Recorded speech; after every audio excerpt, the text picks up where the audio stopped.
Halo guys, selamat datang di Ras Cinema. Pada video kali ini, kita akan memberikan alur cerita film Jepang bertemakan Yakuza.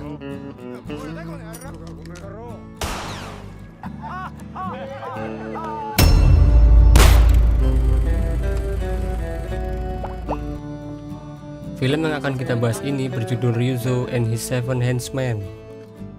Film ini menceritakan kisah seorang mantan bos Yakuza yang bernama Ryuzo. Sudah lama sekali Ryuzo pensiun dari dunia gangster yang dijalaninya sejak masih muda. Sekarang Ryuzo menjalani masa tuanya dan tinggal satu rumah dengan anak laki-lakinya, Ryuhei, beserta cucunya dan istri dari Ryuhei. Ceritanya Ryuzo ini orang yang masih berjiwa muda. Kemana-mana dia cuma pakai kaos dalam dan mainan pedang setiap pagi sambil teriak-teriak di depan rumah. Tentu saja hal itu membuat Ryuhei sedikit kesal dengan tingkah laku ayahnya, dan Ryuhei merasa malu kalau tato ayahnya dilihat oleh tetangga. Namun Ryuhei ini adalah anak yang berbakti dan setiap hari dia selalu memberi uang jajan untuk ayahnya. Suatu ketika Ryuzo mendapat telepon dari seorang penipu yang berkata kalau Ryuhei tidak sengaja menghilangkan uang perusahaan sebesar 5 juta yen dan harus menggantinya, kalau tidak dia akan dipecat dari pekerjaannya.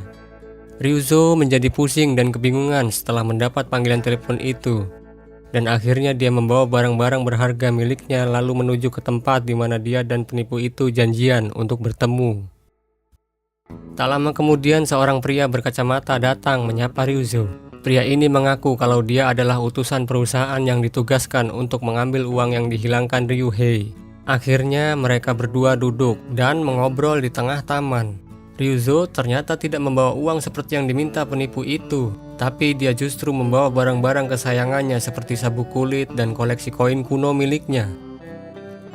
Beberapa saat kemudian seorang pria tua mendekat dan menyapa Ryuzo. Pria tua itu ternyata adalah adik seperguruan sewaktu masih menjadi anggota Yakuza yang bernama Masa. Ryuzo kemudian menceritakan alasannya kenapa dia menemui pria berkacamata ini. Tentu saja Masa mencium aroma-aroma penipuan dari pria berkacamata itu dan kemudian ingin menghajarnya.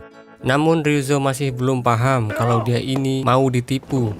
Dan dengan polosnya Ryuzo berniat memotong jarinya sebagai tanda permintaan maaf kepada pria tersebut. Setelah melihat tingkah laku gila kakek-kakek ini, penipu itu kabur ketakutan dan menghilang begitu saja.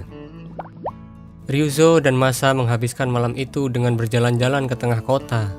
Mereka tidak sengaja bertemu dengan adik seperguruan lainnya yang bernama Mokichi, sedang digebuki oleh segerombolan gangster anak muda. Ryuzo mencoba menyelamatkan Mokichi dengan menunjukkan tato di badannya, tetapi anak-anak muda itu tertawa. Di momen inilah Ryuzo mulai paham kalau zaman sudah berubah. Orang-orang sudah tidak takut lagi sama yang namanya Yakuza. Untungnya mereka dilerai oleh seorang polisi veteran bernama Murakami yang kebetulan sedang patroli di daerah tersebut. Ternyata Murakami adalah polisi yang sering menangkap Ryuzo sewaktu masih muda dulu. Mereka akhirnya reunian dan mengobrol bersama di dalam sebuah restoran. Murakami bercerita kalau anak-anak muda tadi adalah kelompok gangster baru yang bernama Keihin, dan Murakami meminta Ryuzo untuk tidak membuat onar dengan mereka. Namun Ryuzo tidak peduli dengan omongan Murakami. Ryuzo punya rencana untuk mengundang anggota geng lainnya dan berniat ingin menghidupkan kembali kelompok Yakuzanya seperti dahulu kala. Ryuzo mulai mengirim surat satu persatu kepada mereka semua, berharap ada yang mau datang dan bergabung dengan kelompoknya. Sesudah sampai di rumah sepulang bekerja, Ryuhei terkejut karena melihat kawan-kawan ayahnya berkumpul lagi. Tentu saja dia marah dan tidak setuju kalau mereka menemui ayahnya. Dia berpikir kalau sekelompok pria tua bangka ini bakal bikin onar lagi. Ryuzo malu karena dimarahi anaknya di depan anggota geng yang lain dan memutuskan untuk tidak tinggal lagi di rumah itu, kemudian menginap di rumah Masa. Keesokan paginya satu persatu anggota geng Ryuzo datang, dimulai dengan Takanori-san yang terkenal suka mengiris leher musuhnya dengan pisau cukur dan sepertinya sudah tidak jago sewaktu dulu karena di saat cukuran sendiri justru wajahnya yang terluka. Disusul oleh Hideo-san yang jalan pelan-pelan karena sudah ujur dan punya penyakit jantung. Hideo terkenal karena akurasi skill melempar paku yang selalu tepat sasaran. Tak lama kemudian seorang pria tua yang menggunakan tongkat terlihat mendekat ke arah mereka. Pria tua itu kemudian mengeluarkan pedang yang tersembunyi di dalam tongkatnya dan lalu menunjukkan keahliannya yang ternyata cuma ingin mengambil puntung rokok di depannya. Pria tua itu bernama Ichizo yang dulu pada zaman masih muda suka membantai kelompok Yakuza lain dengan pedang kesayangannya. Dan yang terakhir Max-san, pria tua cabul yang selalu berpenampilan seperti rocker era 80-an dan kemana-mana selalu bawa pistol mainan buat menakut-nakuti orang. Akhirnya setelah berkumpul dengan 6 orang lainnya, Ryuzo memulai misinya dengan mendatangi salah satu properti milik kelompok Keihin. Namun lokasi tersebut nampaknya dijaga oleh anggota geng yang kemudian berniat mengusir Ryuzo dan kawan-kawan. 3 anggota geng Keihin sempat meremehkan sekelompok pria tua di depannya. Tapi tanpa basa-basi, Mike mengeluarkan pistolnya dan menembak ke arah mereka. Tentu saja mereka semua terkejut karena pistol Mike ternyata pistol sungguhan. Dan akhirnya mereka melarikan diri.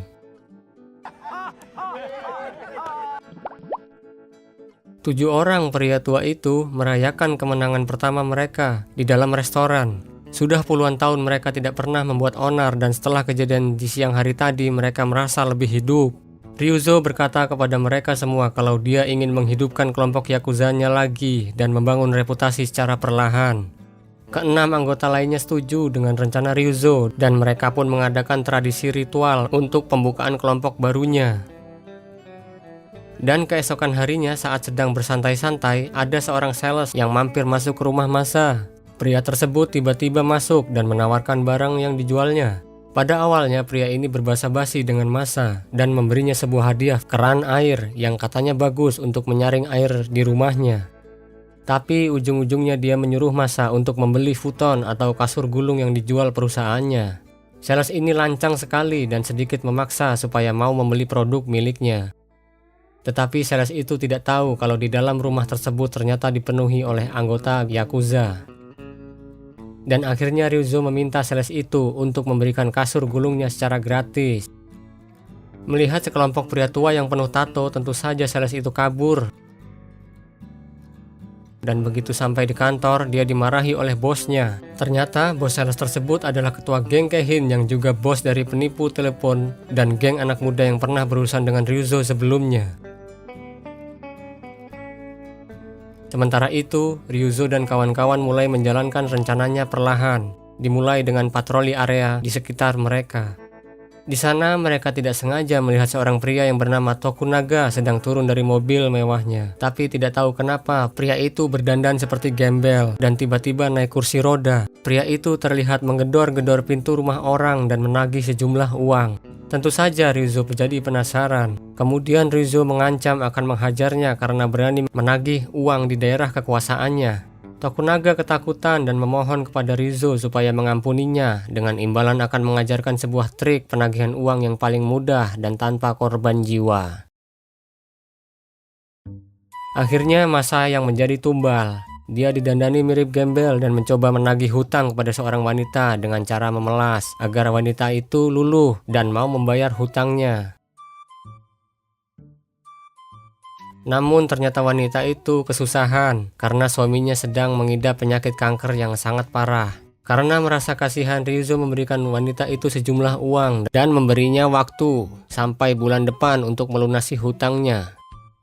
Dia kemudian menghajar Tokunaga karena telah menyuruhnya menagih uang dari wanita yang sedang kesusahan tadi dan menanyakan kelompok geng mana tempat dia bekerja. Ryuzo terkejut setelah tahu kalau Tokunaga ini adalah anggota geng Keihin dan Ryuzo memutuskan untuk menemui bosnya langsung. Akhirnya Ryuzo dan 6 lainnya berhadapan langsung dengan Nishi, ketua geng Keihin yang selama ini bikin onar dengan Ryuzo. Namun Nishi lebih cerdas, ternyata dia sudah menelpon polisi duluan agar datang ke kantornya untuk mengusir Ryuzo dan kawan-kawan.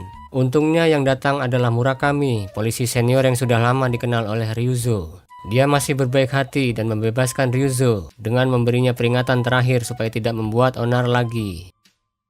Tetapi lagi-lagi Ryuzo tidak mendengarkan peringatan Murakami dan justru melanjutkan patrolinya. Kemudian Ryuzo tidak sengaja melihat sekelompok orang yang sedang berdemo di depan kantor sebuah perusahaan. Di sana Ryuzo melihat teman lamanya yang bernama Yasu sedang memimpin demonstrasi itu. Ryuzo berniat membantu teman lamanya itu. Lalu Ryuzo diam-diam meminjam mobil Ryuhei yang kemudian dipasangi stiker dan pengeras suara di mobilnya. Pada awalnya manajer perusahaan itu tidak peduli dengan para pendemo. Tetapi setelah mobil Ryuzo datang, dia jadi panik dan takut kalau demo ini bakal jadi tambah heboh. Nah, masalahnya perusahaan yang di demo ini adalah tempat di mana Ryuhei bekerja dan sang manajer menugaskan Ryuhei untuk membubarkan demo tersebut. Ryuzo sangat kaget setelah tahu kalau ini adalah kantor anaknya sendiri dan dia lebih kaget lagi sewaktu melihat Tokunaga sedang berjalan masuk ke dalam gedung itu. Ternyata manajer Ryuhei menyewa gangster untuk membubarkan demonstrasi. Karena tidak mau anaknya berurusan dengan gangster, Ryuzo kemudian masuk dan mengusir Tokunaga. Dan begitu sampai kembali ke markasnya, dia dihajar oleh bosnya karena lagi-lagi berurusan dengan Ryuzo dan kawan-kawannya. Karena berhasil membubarkan para pendemo itu tadi, Ryuzo akhirnya mendapat bayaran pertamanya yang digunakan untuk bersenang-senang dengan 7 orang sahabatnya. Di momen inilah mereka bisa menikmati kebersamaan susah dan senang seperti dulu sewaktu masih muda. Sementara itu, Nishi sudah kesal sekali karena daerah kekuasaannya dirusui oleh sekelompok pria tua tersebut. Nishi mempunyai ide untuk menculik cucu perempuan Mokichi bernama Yuriko yang kebetulan pacarnya adalah anggota geng Keihin. Namun karena rasa sayang yang luar biasa, pria itu tidak tega untuk menculik Yuriko dan justru mendatangi Mokichi untuk memberitahukan rencana Nishi yang sebenarnya. Tentu saja Mokichi marah dan memutuskan untuk menghabisi Nishi tanpa memberitahu Ryuzo terlebih dahulu. Dia menyamar menjadi tukang pengirim makanan dan bersembunyi di dalam toilet menunggu Nishi masuk ke situ. Namun ternyata Mokichi salah masuk toilet. Yang dia masuki ini adalah toilet wanita, dan tentu saja para wanita yang ada di dalam toilet berteriak ketakutan. Akhirnya dia tertangkap oleh anak buah Nishi dan kemudian dipukuli sampai tewas. Ryuzo dan 6 orang lainnya merasa terpukul atas tewasnya satu sahabat mereka. Mereka tidak terima kalau kelompok Keihin membunuh Mokichi dan bersumpah akan membalas dendam kepada Nishi.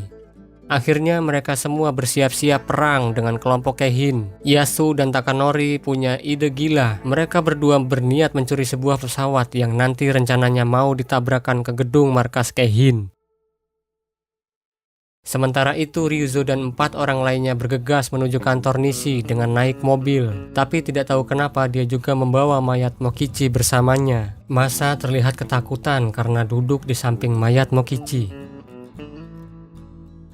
Yasu dan Takanori berhasil mencuri sebuah pesawat. Namun ketika di dalam perjalanan menuju gedung Keihin, mereka tidak sengaja terbang di atas kapal induk Amerika dan dipaksa harus mendarat secepat mungkin. Sedangkan Ryuzo dan kawan-kawan langsung menyerbu dan mengacak-ngacak kantor Nishi. Ternyata alasan sebenarnya kenapa Ryuzo membawa Mokichi adalah untuk menggunakannya sebagai tameng. Dan idenya terbukti efektif. Ichizo mengeluarkan pedangnya dan menunjukkan skillnya, lalu sedikit mengenai mayat Mokichi tepat di wajahnya. Sedangkan Hideo melempar paku ajaibnya, tetapi karena matanya katarak, paku itu justru menancap di kepala mayat Mokichi. Melihat kebrutalan sekelompok pria tua itu, Nishi memilih untuk kabur. Tentu saja Ryuzo mengejar mereka dan Ryuzo memutuskan untuk membajak sebuah bis. Kemanapun Nishi pergi, bis itu mengikutinya. Tidak peduli walaupun masuk ke gang sempit yang dipenuhi orang sedang berjualan. Nishi dan anak buahnya mulai panik karena mereka ternyata berada di jalan buntu. Setelah tertabrak, mereka baru mau berhenti dan meminta maaf. Namun Ryuzo tidak peduli dan terus-menerus menghajar mereka semua. Murakami datang dengan membawa sejumlah pasukan polisi. Dia sekarang punya cukup bukti untuk memenjarakan Nishi karena telah membunuh Mokichi. Sedangkan Ryuzo dan lainnya juga ditangkap karena sudah bikin onar di jalanan tadi. Namun dia menganggap misinya sukses dan segala kekacauan yang diperbuatnya selama ini sepadan dengan hasilnya.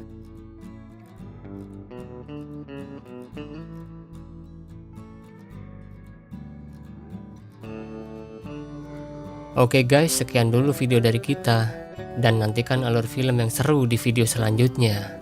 Sampai jumpa.